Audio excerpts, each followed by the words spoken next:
Hi friends, మీరు చూస్తున్నారు SRJ మెక్ channel. ఇందులో మనకు కనిపిస్తున్నది కేటీఎం డ్యూక్ బైక్. ఈ బైక్ అయితే మనదే. మనమైతే ఊరికైతే దూరంగా ఉన్నాం. దీనికి ఫ్రంట్ టైర్ గమనిస్తే ఇక్కడైతే ఒక మేక్ అయితే కనిపించింది టైర్కు గుచ్చుకొని.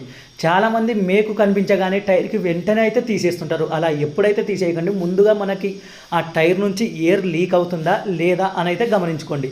ఎందుకంటే మనం తీసేసామంటే ఆ మేకు వెంటనే ఎయిర్ పోయి అలాగే డ్రైవ్ చేసుకుంటూ పోయామంటే టైర్ డ్యామేజ్ అయ్యే అవకాశం ఉంది.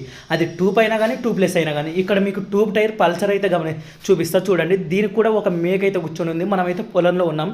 దీనికి ఎయిర్ పోతుందా లేదా అని దీన్ని కూడా గమనించాం మనం. దీనికి కూడా ఎయిర్ అయితే పోతలేదు. పంచర్ షాప్ వరకు మనం చేరుకోవాలంటే ఆ మేకు అలాగే పెట్టాలి. పూర్తిగా ఎయిర్ తగ్గిపోయిందంటే మేక్ అయితే తీసేయండి. ఎయిర్ తగ్గిపోయిన తర్వాత మేకు ఉంటే టైర్ను కోసే అవకాశం ఉంటుంది. ఎయిర్ ఉండంగా అయితే మీరైతే తీసేయకండి మేకు. ఎందుకంటే మనం పంచర్ షాప్ వరకు కూడా చేరుకోలేము. ఇప్పుడు చూడండి, మనమైతే పొలంలో ఉన్నాం. ఎయిర్ పోతలేదు కాబట్టి ఆ మేక్నైతే తీసేయడం లేదు మనం.